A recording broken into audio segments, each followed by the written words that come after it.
Hi booktube, this is Kelly. Thank you so much for watching my channel, Books I'm Not Reading. I am here today to do a review of Night Watch by Jayne and Phillips, which just won the Pulitzer Prize for fiction in May. And so you may wonder why I'm doing a review of a Pulitzer Prize novel. I have read all of the books that have won the Pulitzer Prize for fiction, or as it was previously known, the Pulitzer Prize award for the novel.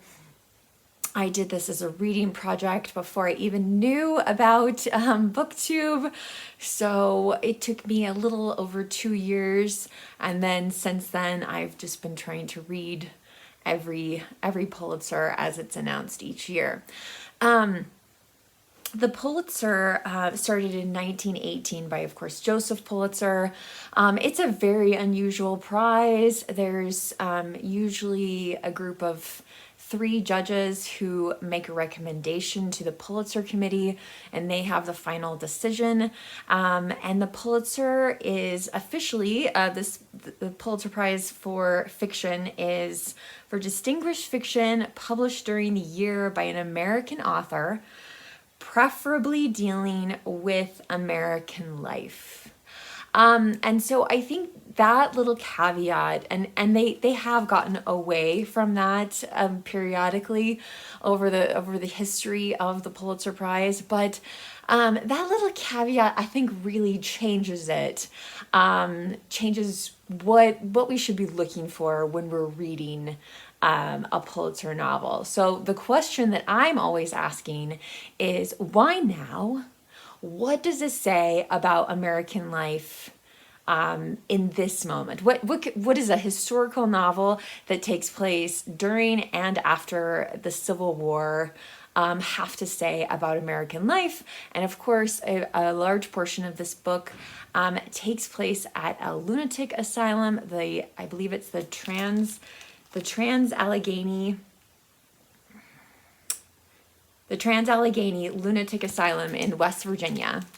And when I read that, I was like, well, that makes total sense to me, because America feels absolutely crazy to me right now. Like, I feel like our country needs to go to a lunatic asylum. And also the fact that it takes place after the Civil War. I also just personally feel like America is more divisive than it has been for a very long time. And so when I just read that premise, I could see maybe why it was chosen, but I don't ever think like, oh, the Pulitzer is the best written book by an American author in the last year, because it does have to, it's supposed to say something about American life. And so that's mainly what I am looking for. My husband and I argued about this a little bit. He's like, it should be the best book written by an American author. But because of that, like preferably dealing with American life, I think that changes it a little bit. So, there are a lot of books that have won the Pulitzer Prize for fiction that I would describe as meh. And I definitely had some problems with Night Watch. I will probably give it on Goodreads 3 stars. I think there's a potential for a really great novel in this book, but I don't think that Jayne and Phillips delivered. My first problem with the book, before we get into what even this novel is about, my first problem with the book is the title, Night Watch, which is actually what one of the characters is referred to as in the book. And my reason for this is, I think it's just a mistake, regardless of the fact whether it wins the Pulitzer or not. You want people to be able to find your book. There is a very famous book by Pratchett called Night Watch. Another recent Pulitzer winner by Louise Erdrich, The Night Watchman, which thank you, Eric Carl Anderson, for pointing that out in your review. And there's also the book that comes to mind for me is Sarah Waters' novel, The Night Watch. And they do call, like, even in the description of this book, the character is called The Night Watch. Now, if I could say, like, which of these two books should you read? This is the one to read. She's British, so obviously could never win the Pulitzer. But this is an amazing book about that's set in World War II and post-World War II in England. It's incredible. But anyway, alas, like, but I just think it's confusing. And there's plenty of other things. Like, an editor should have caught that and should have said, no, we want people to actually find your book. Like, even just searching for reviews of Night Watch on YouTube, I found Terry Pratchett's book. I found Sarah Waters' review. Like, it was really difficult. Really, really difficult. And you don't want it to be difficult for people to find your book. So that was my first kind of issue. So my next issue with the book is, while the Pulitzer does allow for novellas, I feel like, wow, there's not a lot of text. There's not a lot of writing in this book. So first of all, there's the font size. So I don't know if you can see how big that is. I grabbed her other book, well, not her only other book, but I grabbed the other book I own by Jayne and Phillips, which is Lark and Termite. And look at can you see the difference between the fonts? I mean, it made this easy to read, but again, I'm like, there's a lot more text. This book is a little bit longer, and look how small that font is in comparison to Night Watch. There's also illustrations or not illustrations, but like photographs or maps of real things, real places. This is a picture of a room in the lunatic asylum, which again, it's a real place. I believe it may be even a National Historic Site.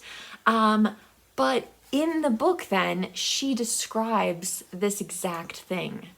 And so I'd be really curious if anyone out there has listened to this book on audio. Do they address the illustrations at all? To me, it just felt weird to have a picture of something and then also in the text have it described. Why are you, like, either let me like make my own assumptions about the pictures or the maps or whatever, or just describe them. Like, you don't need to do it twice. And again, those pictures, I mean, sometimes they're a full page. And this book's only 276 pages long. It's not a long book. So I think overall, I just felt like she was using pictures and big font to try to like inflate it to a size, to a longer size. But the problem is that Jayne and Phillips really needed to, I think, this is just my opinion, of course, I think this book needs another draft. There are so many opportunities to develop the characters in this book, and or get rid of certain characters. And she doesn't do that. Of course, if she got rid of one of the characters in the book's current state, it would be, it would be even smaller. So the story itself. Okay, so there's a family living in the mountains of West Virginia, and I use the word family loosely there. So at the beginning of the book, a character called Papa takes a character he calls Mrs. Her name is Eliza, and takes Eliza's daughter, Connolly, to this lunatic asylum that wasn't wasn't too far away from where they lived.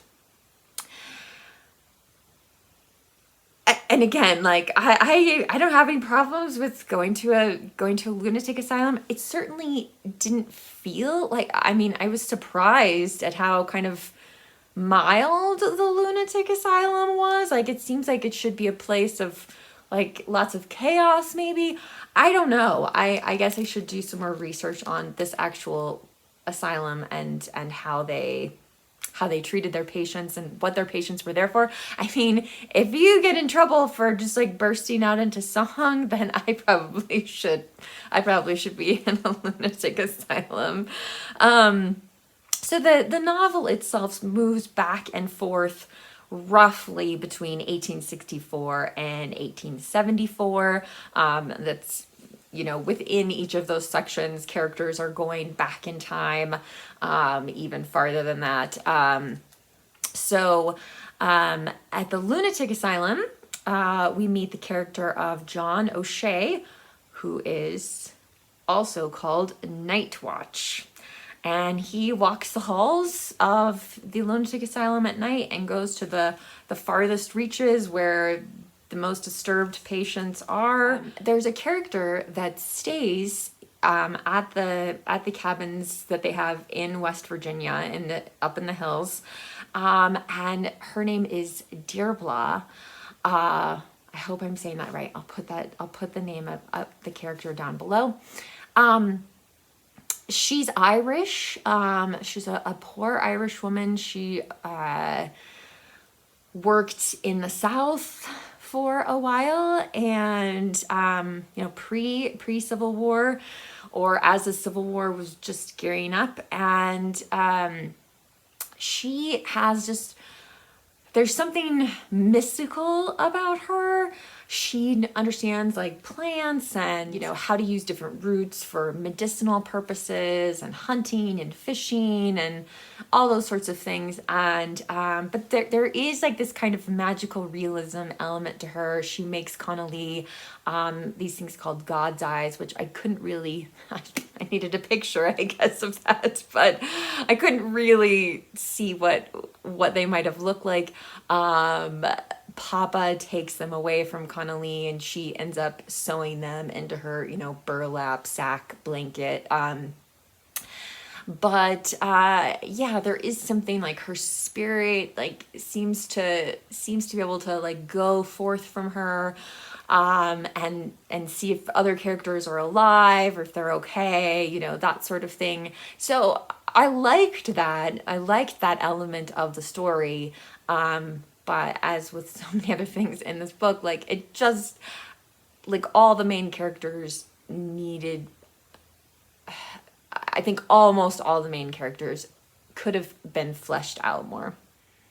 I don't know if the main characters ever really, with the exception of maybe Night Watch, they don't ever really feel fully realized to me. I don't know what they look like. I don't know. Like, I don't know what kind of clothes they're wearing up in the hills in West Virginia. So it's interesting. There's, like I said, there's the potential for a really interesting story in there, but yeah. Now, I do want to address something else that's been brought up to me as far as there's a rape scene. And I'm not spoiling anything because it happens fairly early in the book, I feel like. I don't know. It's just something a lot of people have talked about. So I apologize if I spoiled that part of you for you. I'm not going to go into the rape scene, but a lot of people consider it to be really graphic.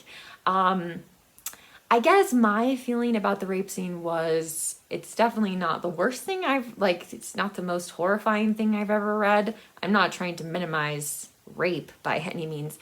What I found important was that there are so many war novels out there that don't address what happens to women and children during war, and that it made it real, I think, for for the brutality of the Civil War. It made it real, not just for soldiers, but for actual, you know, just the people who are living in these places where these huge battles took place. I felt like, for the most part, like Jayne and Phillips was on the cusp of creating really strong female characters in this book, which I liked a lot. But she just, like I said, just one more draft, like, to go over one more time. Yeah, so I don't know. It feels just unfinished, I think, to me. There are different plot elements, and again, I don't want to spoil anything for you. Some people saw them coming. I didn't see them coming. I briefly had this moment where I wondered if the book could possibly have a happy ending, and I thought, oh, no, it's a book about the Civil War. There are no happy endings in Civil War books. So, yeah. Anyway, so those are my thoughts about Night Watch by Jayne and Phillips. I would love to know, if you've read this book, what you thought, or if it's a book that you want to read. Why do you want to read it?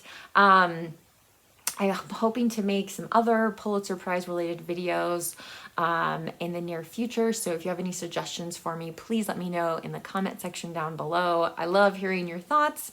And also, if you don't feel comfortable leaving a comment, please feel free to leave an emoji, or you can give this video a thumbs up just as a way of saying hello. I do appreciate it. It does help my channel. Booktube. Remember to be kind to yourself, be kind to others, and I'll be back soon with another video. Bye.